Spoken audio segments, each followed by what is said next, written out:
अस्सलाम वालेकुम दोस्तों, मेरा नाम सईद है। आप मेरे डिजिटल चैनल्स देख रहे हैं। होप खैर आफियत से होंगे। शॉर्ट टर्म ट्रेडिंग आपकी अच्छी चल रही होगी। आज मैं नॉर्मली मंडे वाले दिन बिटकॉइन मार्केट की अपडेट आपके लिए अपने चैनल पे लेके आता हूँ, लेकिन चूंकि इथेरियम मार्केट में एक ट्रेड सिग्नल, एक पोटेंशियल अपॉर्चुनिटी आई हुई है कि जिसकी वजह से आज मैं बिटकॉइन की जगह इथेरियम को कवर करूंगा और फिर कल के दिन हम बिटकॉइन मार्केट को डिस्कस कर लेंगे। तो थोड़ी देर में मैं स्क्रीन शेयर कर रहा हूँ और इथेरियम मार्केट के प्राइस चार्ट पे जाके वो लोग जो actively short term trading Ethereum में करते हैं उनके लिए अपॉर्चुनिटीज़ को हाईलाइट करने की कोशिश करेंगे। और अगर हमने खुद को बाय साइड पे इस मार्केट में पोजीशन करना है तो लॉजिकली आपको मैं समझाने की कोशिश करूँगा कि हम बाय साइड पे खुद को पोजीशन क्यों कर रहे हैं। देखिए, मैं अक्सर एक बात कहता हूँ कि अपनी ट्रेड्स को रिकॉर्ड करना बड़ा इंपॉर्टेंट है। जर्नलिंग बहुत इंपॉर्टेंट है और आज की ये ट्रेडिंग टिप भी यही है जो मैं आपके साथ अभी डिस्कस कर रहा हूँ। रिकॉर्ड करना बड़ा इंपॉर्टेंट है। चाहे आप मैनुअली अपनी डायरी के ऊपर अपनी जो भी ट्रेड्स ले रहे हैं उनको लिखें, या फिर एक्सेल शीट बना लें जहाँ पे इंट्राडे कर रहे हैं, स्विंग ट्रेडिंग कर रहे हैं, जो भी ट्रेड आप ले रहे हैं ना उसकी पूरी डिटेल वहाँ पे होनी चाहिए। अक्सर लोग कंफ्यूज होते हैं कि जर्नल हमने कैसे बनाना है। उनको लगता है कोई स्पेशल सॉफ्टवेयर है या कोई स्पेशल किस्म की एंट्रीज़ या फील्ड्स हैं जो मैं आपको बताऊंगा कि ये भी लिखना। नहीं, आपकी जो बेसिक ट्रेड सिंपल 2-4 चीज़ें कि आपने एंट्री प्राइस आपकी क्या है, आप लॉन्ग है, शॉर्ट है, बाय कर रहे हो, सेल कर रहे हो, एंट्री प्राइस क्या है, स्टॉप लॉस क्या है, टेक प्रॉफिट टारगेट क्या है, लॉट आप कितनी ले रहे हो, अपने टोटल ट्रेडिंग कैपिटल के कितने % रिस्क इस ट्रेड के ऊपर आप दे रहे हो। ये लिखने के बाद जो चीज़ नॉर्मली लोग नहीं लिखते ना अपने ट्रेडिंग जर्नल में, वो रीज़न लिखना भूल जाते हैं कि ये ट्रेड ले क्यों रहे हैं वो, यानी अगर बाय कर रहे हैं, क्यों कर रहे हैं, सेल करेंगे, तो ये भी आपने लिखना है जर्नल में, रीज़न भी, ताकि जब आप इस फील्ड पे, इस स्लॉट में पहुंचोगे ना जहां पे आपने ये ट्रेड क्यों ले रहे हो बताना है अपने जर्नल को, तो वहां पे अगर कोई रीज़न नहीं है आपके पास तो आप रुक जाओगे ट्रेड लेने से कि नहीं यार ये तो वाकई कोई सॉलिड रीज़न ही नहीं है ट्रेड लेने की। बहरहाल इसके ऊपर कमिंग वीकेंड में एक डिटेल वीडियो बनाऊंगा और आपको एक सैंपल भी दिखाऊंगा कि जर्नल आपने किस तरह से बनाना है।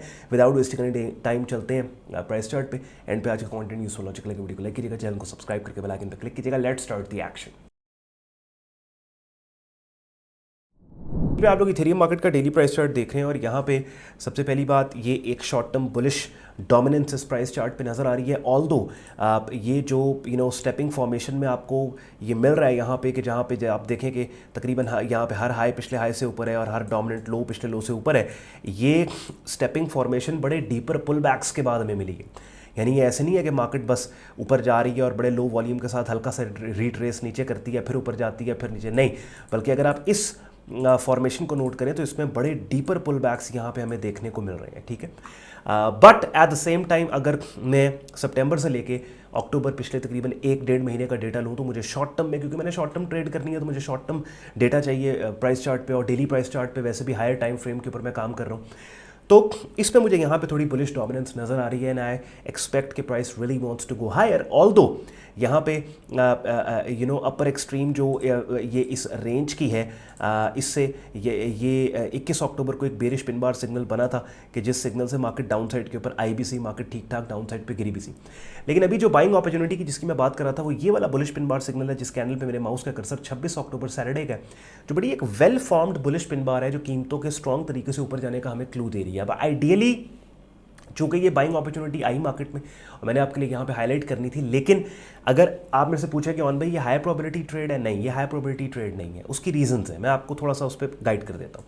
अब देखा, जैसे मैंने कहा था कि मैं आपको सिखाने समझाने की भी कोशिश करूँगा कि आपने किस तरह से हम ट्रेड्स को देख रहे होते हैं। अब यहाँ पे एक बंदा जो महज इस कैंडल की शक्ल को देख रहा है ना, वो हो सकता है बहुत ज़्यादा एक्साइटेड हो जाए, लेकिन मैं इसलिए एक्साइटेड नहीं हुआ चूँकि एक तो थोड़ा सा प्राइस चार्ट को मैंने जूम आउट करके देखा, ये एक बेरिश डोमिनेंट मार्केट है लॉन्ग टर्म में। ठीक है, mid term long term bearish dominant market है।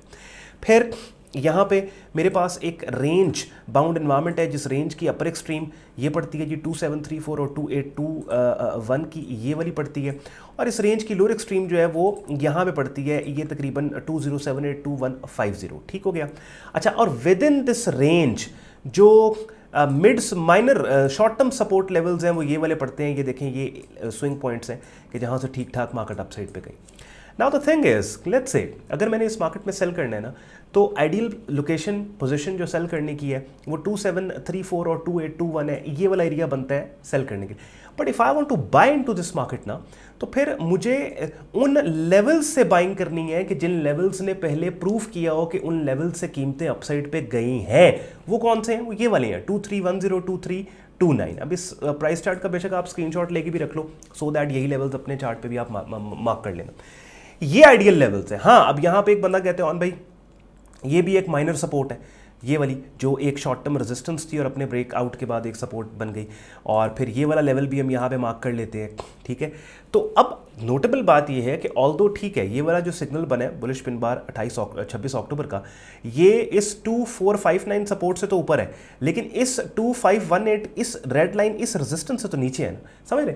तो कहने का मकसद ये है कि जब हमें ऐसे कैंडलस्टिक पैटर्न्स मिलते हैं, ऐसी सिग्नल्स मिलते हैं ना कि जो क्लियर ना हो, जो प्रोट्रूड तो ये कर रहे हैं लेकिन जो थोड़े से ग्रे एरियाज भी छोड़ रहे हो, तो फिर कंजर्वेटिव ट्रेडर क्या करता है, उनको इग्नोर कर देता है, उन सिग्नल्स को नहीं लेता है। जैसे अगर अब कंजर्वेटिव ट्रेडर है वो कहेगा नहीं यार जितनी मर्जी प्यारी कैंडल की शक्ल क्यों नहीं बनी, जितना अच्छा मर्जी सिग्नल क्यों नहीं, लेकिन मैंने जो अपने लेवल्स मार्क किए हैं, जैसे अगर बाइंग लेवल है तो मेरे पास 2310 का है, और या फिर बाइंग लेवल है मेरे पास ये 2078 2150 का है, मैं यहीं से बाय करूंगा, मैंने अदरवाइज बाय नहीं करना, ठीक है।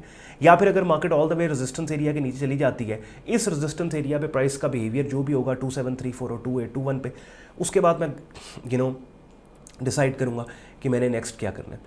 अग्रेसिव ट्रेडर जो है वो कहेगा अच्छा यार ये कैंडल की शक्ल जो बनी है 26 अक्टूबर की, ये बुलिश पिन बार बड़ी खूबसूरत शक्ल है, बड़ी वेल फॉर्म्ड है, और यहाँ पे ट्राई किया जा सकता है इसको, बिकॉज ये शक्ल ऐसी है जो बड़े स्ट्रॉन्ग तरीके से कीमतों को उठने का कीमतों के उठने का क्लू अपसाइड पे दे रही है। तो यहाँ पे you have to literally think and decide, because बास टाइम मार्केट्स के सिग्नल्स ऐसे होते हैं कि एक ट्रेडर को बैठ के सोचना होता है कि मेरी अप्रोच कंजर्वेटिव है या मेरी अप्रोच एग्रेसिव है। मुझे लेट्स सपोज इस वीडियो को अगर 100 बंदा देख रहा है, मुझे नहीं पता कि 20 लोगों की अप्रोच कंजर्वेटिव है, 80 लोगों की अप्रोच एग्रेसिव है, किसकी एक कंजर्वेटिव है, किसकी एग्रेसिव है। तो बात फिर वही आ जाती है कि मैं सही प्रिंसिपल्स के ऊपर आपको ट्रेड करवाता भी हूँ, करने का भी बोलता हूँ। दैट्स वाई अक्सर लोग इस चीज़ में कि ऑन भाई स्ट्रेट अवे हमें बताएं कि बाय करें या सेल करें, नहीं, it doesn't work this way. You have to understand the logic behind everything what's going on in the market. तो फिर आप जब बाय करोगे या सेल करोगे आपको मज़ा भी आएगा, फ़ायदा भी होगा आपको। तो I would tell you this. अब बात करते हैं जो लोग इसको ट्रेड करना चाह रहे हैं। अगर आप इस सिग्नल को ट्रेड करना चाह रहे हैं तो simply what you have to do is, ये जो कैंडल की शक्ल आप देख रहे हैं 26 अक्टूबर की, इसकी 50% रेंज में यहाँ पे अपना ऑर्डर लगाएं। बाय लिमिट ऑर्डर आपका यहाँ पे लगेगा, ठीक है। स्टॉप लॉस आपका इसके लो के नीचे होगा, और एंट्री और स्टॉप के दरमियान आपका जितना फासला है उससे 2 गुना फासले के ऊपर यहाँ कहीं आपका टेक प्रॉफिट टारगेट होगा। तो दैट इज योर ट्रेड, ठीक हो गया। मजीद टेक्स्ट फॉर्मेट के अंदर इसी ट्रेड को देखने के लिए आपने मेरी वेबसाइट पे जाना है, sayyadon.com। ब्लॉग्स के पेज पे आप क्लिक करोगे ना, तो ये आज का 28 अक्टूबर का ब्लॉग मैंने लिखा है, और पहली मार्केट इथेरियम कवर की है, जहाँ पे मैंने buy limit, stop loss, take profit target आपके लिए देके प्राइस चार्ट के साथ हाईलाइट कर दिया। इसी पोस्ट का बाद में मैंने लिंक उठा के यूट्यूब की कम्युनिटी पोस्ट में भी यहाँ पे पोस्ट कर दिया, फेसबुक पे भी मैंने पोस्ट कर दिया, डिफरेंट सोशल मीडिया हैंडल्स पे मैंने पोस्ट कर दिया। अब बिगिनर लेवल पे अगर आपने काम को सीखने और इन तमाम ट्रेडिंग मार्केट्स के जो कॉन्सेप्ट जो आप मुझे देखते हैं, डिस्कस करते हैं, उनको सीखना समझना चाहते हो, उसके लिए अपनी स्क्रीन पे मेरा आप यूट्यूब चैनल देख रहे हैं, जहाँ पे ट्रेडिंग कोर्स के नाम से प्लेलिस्ट है। 69 वीडियोस पड़ी हैं, काफ़ी हद तक बिगिनर लेवल पे मार्केट्स का आपको पता लग जाएगा बाय द टाइम ये प्लेलिस्ट आप कंप्लीट करोगे। फिर प्रोफेशनल लेवल पे मेरी डायरेक्ट मेंटोरशिप में अगर आप मेरा बिगिनर से एडवांस लेवल पे ट्रेडिंग कोर्स करना चाहते हो और एक वाइब्रेंट ट्रेडिंग कम्युनिटी का हिस्सा बनके real time regular market update अगर आप चाहते हो, उसके लिए अपनी स्क्रीन पर आप मेरा डिस्कॉर्ड ग्रुप देख रहे हैं, जहाँ पे आपको ट्रेडिंग कोर्स मिलेगा। डेली बेसिस के ऊपर different trading markets, forex, stocks, crypto, commodity markets के सिग्नल्स मिलेंगे, लाइव स्ट्रीम्स डेली मिलेंगी जिनमें आप वीडियो मार्केट अपडेट भी हासिल करोगे। और ग्रुप ज्वाइन करने के लिए आपने वापस वेबसाइट पे जाना है sayyadon.com, trading course and signals की टैब पे आप क्लिक करोगे। इस पेज को आप स्क्रॉल डाउन करेंगे, डिटेल में ग्रुप ज्वाइनिंग प्रोसेस यहाँ पे दिया हुआ है, जिसको फॉलो करके आप खुद को हमारे फेसबुक ग्रुप और डिस्कॉर्ड ग्रुप में एज अ मेंबर एनरोल कर सकते हैं। शुक्रगुजार हो आपने वक्त निकाला वीडियो देखने के लिए। मुझे इजाजत दें, अल्लाह हाफिज़।